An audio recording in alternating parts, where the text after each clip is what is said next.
Hello, people of the internet. This is Psychotoic here with a Dead by Daylight video about the death of VHS.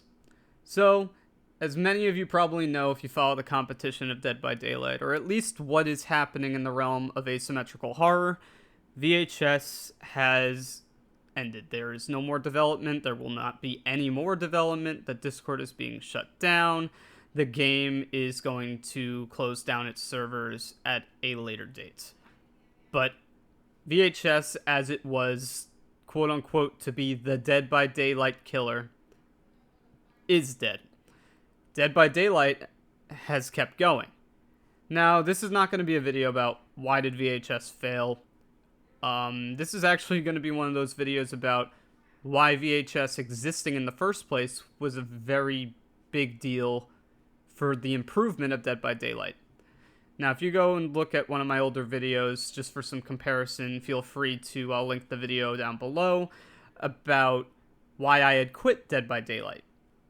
Now, this video is about what has happened to Dead by Daylight since. So I have not played since that video had released. And I've recently given it another chance, and the amount of improvements that as somebody that put a lot of time into VHS while it was still a game, there's a lot of it that translates. And I want to point out why VHS existing for the small time that it did with the goal that it had in mind was great for Dead by Daylight to improve. Now, to go back in time and kind of set up the scenario when VHS was coming out, Dead by Daylight, and it still arguably does, has had no competition. Nothing in the realm of any other asymmetrical horror being able to stick around and find success. VHS is an unfortunate another one of those stories. But it came in with many good elements that Dead by Daylight would inherently adopt into their game. So, we're going to go over a couple of those things, and we're going to talk about how they worked in VHS and how they now work in Dead by Daylight. So, Dead by Daylight learned a bunch of things from VHS. So, one of those first things is UI for survivors. So, it's been in the game a little bit, but it was a nice surprise when I went and go play some Survivor on Dead by Daylight after returning and noticing there was a ton of little objective markers next to all the survivors. Now, I'm not talking about the killer marking tallies, like how many times they've been hooked, right? Like that's been in the game. I remember when that was added. I'm specifically talking about generator progress. Someone's working on a chest, someone's doing a killer objective, etc. That stuff was not in the game at the time.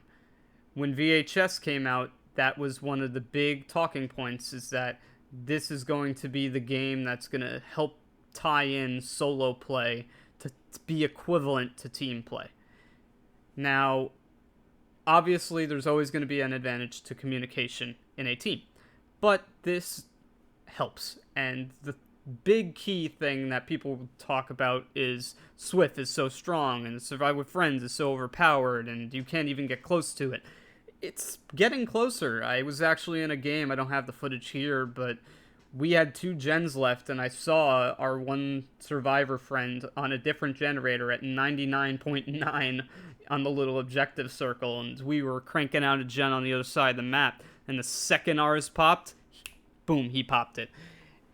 So, yeah, it was one of those moments where it's like, you could not have done that in the game until you had that information, right? So, that's a cool little addition that they've made to the game, and it definitely is for the better. Alright, another one is the unlock perks for one character unlocks it for the rest of them. That is so good. I am so glad that that is now in the game. It was really an unnecessary grind. Every time a new character came out, you had to go unlock them on the other characters and the character itself, and they took one out of VHS's book because, to my vague remembrance of how the perk system worked, is that you had a storyline blood web equivalent of having to complete challenges that would allow you to level up the character. And as you leveled up the character, you could buy nodes, and those nodes would unlock for that character. And when you finished it all out, it would unlock level 1 for every single character. And then level 2 and level 3 as you did each next page. That is something that came out of VHS for the better to be added to Dead by Daylight. Another one of those things, and I'm just going to use Singularity as an example, is a meaningful objective. Now, what do I mean by that? For one, Singularity compares a lot to Dollmaster. You can also look back in my channel for examples of gameplay of VHS, what Dollmaster gameplay was at a high level. The idea of having cameras or eyes that you can keep toggling to back and forth was something that was tied to Dollmaster. You had these dolls, you would put them around the map, and they would allow you to get notifications on status of where people are, and you can chase from one and then switch to the other. It was kind of like a Hag meets Singularity would probably be the best example. Anyways, the fact that EMPs are this dynamic tool that the survivors can use to have a say on the killer. Now, we've always had flashlights, but that's not... I'm talking more like, think the videotapes or the spray or the vaccine. All those things have just been click a button and it heals. It's always just been a variation of a med kit or a variation of repairing a generator or doing a pig trap, right? It's always been interact with another object. It's not been this three-dimensional, I can use this EMP to basically clear out the killer's objective and heal myself at the same time, things like that.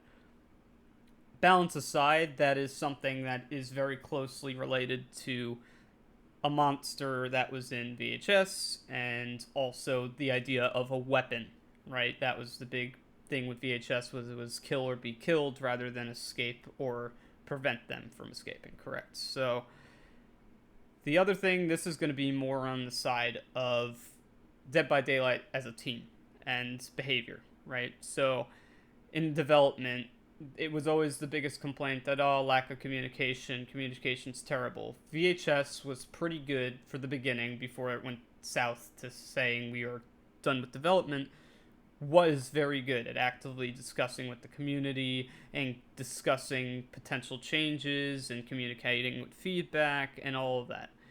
And also giving an idea of when things were going to happen. Shortly after, what do you see when you look at Dead by Daylight in their anniversary stream?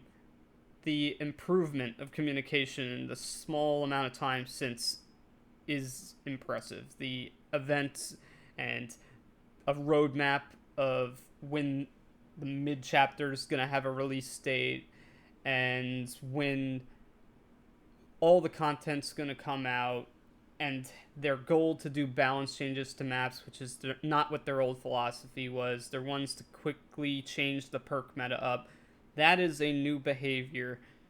Now, are they listening is maybe not new, but the idea that they're maybe a little more on target with what the community's been asking without just directly saying you're right, it's a step in the right direction. And it's definitely something that VHS and how it portrayed itself to its community gains the small little audience that it did for the time. And for them to take that and actually move forward with the same idea, let's communicate better with our audience, this is definitely one of those things that were a benefit. All of these I'm listing here are benefits from competition. And we're not done, because we have examples like Texas Chainsaw Massacre is coming out. Killer Clowns from Outer Space is going to be coming out, right? All these other asymmetrical games are going to be coming out to be competition. It's only going to improve Dead by Daylight. Another example, I would remember back in the day where Dead by Daylight would say we will not have monsters in our game, right? Demogorgon was the only example that kind of bypassed that, right? Everyone else has been no monsters, no monsters. Dredge happens, but now we have Singularity. So the fact that both of these have now came into the game is the idea that monsters are now allowed in Dead by Daylight. So the fact that it's not just this guy had something happen to them in real life. I'm sorry, I'm not a lore expert in Dead by Daylight, but the idea of having an alien or a monster, and it could be anything now, right? That opens the door up to Dead by Daylight. The idea of the cool potential of having a monster, and that people actually want that, as they saw in the VHS community, that is a benefit that has helped Dead by Daylight.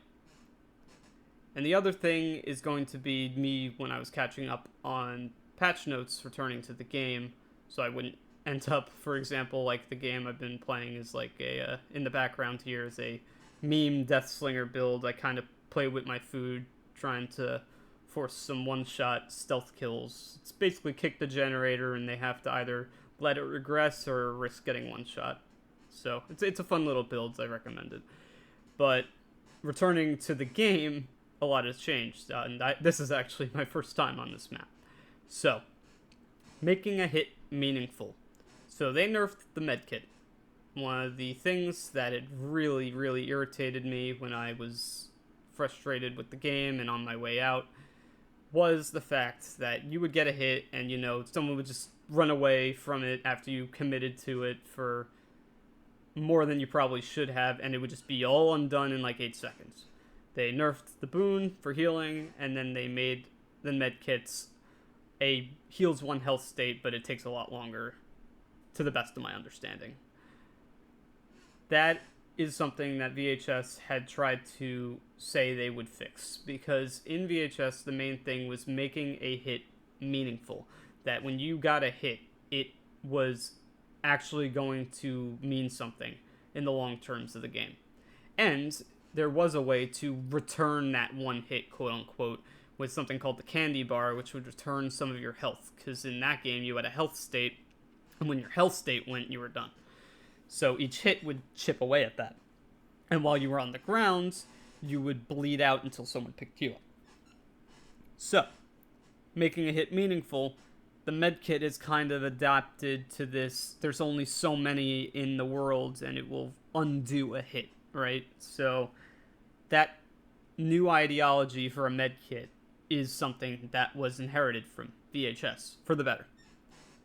Now, while all these things have improved the game, I still think that there are things that they can actually still learn from VHS. So one of those things I'm going to say is the early game potential for Killer. So, if you bothered to look at the footage from old VHS gameplay, the monster had all the benefit in the early game. And the way VHS went was not like you built up this pressure and then it was maintain it or lose it. It was to an extent, but it was more like this ebb and flow where while there's no weapons on the teen side, you were able to have full reign and you had all the pressure. But then when they had the weapons, you were on defense instead of being the attacker. Now, that early game, though, the monster was strong because nobody had weapons. Something of that nature, to some extent, I'm not sure how they would implement it. They haven't been able to other than corrupt intervention.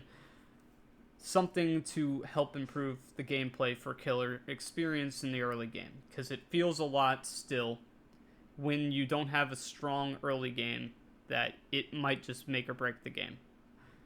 Another one is going to be gen distance. So one of the things that they did interestingly enough in VHS when they were balancing maps were less so adjusting the maps, because looping was less important in that game because it was about weapons or not having a weapon. But the one thing they would balance is the distance between these repair tables. So something along the lines of, we always discuss how the maps being so big, etc. A map can be big if the gen distance is correct. And a lot of times, the maps can have ridiculously unfair gen distance for both sides. Sometimes they're way too close, sometimes they're way too far, etc. So maybe, I know they've talked about making map changes to help balance the game. That's more in the sense of size, of course, but they're also going to be talking about the loops, right? Because there's that whole economy system or whatever they have in place about how you can, a value of a loop is worth so much, and they basically take a token out or whatever they end up doing from the total that the map is allowed to have of this looping potential, right? So that's how they determine what palettes loops and sometimes why there's a TL, etc. So yes, definitely keep doing that.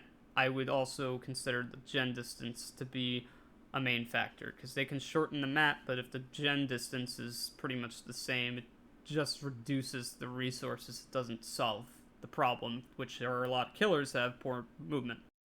And then that leads into the final topic, which would end up being killer balance. So one of the things with VHS was whenever they made drastic changes to, say, weapon or a map or the position of a workbench, they always reevaluated the power level of almost all the killers. So while they're doing all these map changes and gen distance changes for the core roster, I'm going to just dub the B tier killer, right? Your average killer. They perform well on most maps, but they also suffer on most maps. They've brought that up to a more acceptable range where it feels like there's actually a chance, because there's less resources and the map is smaller, so they can actually bring these chases into a shorter amount of time and actually get the down.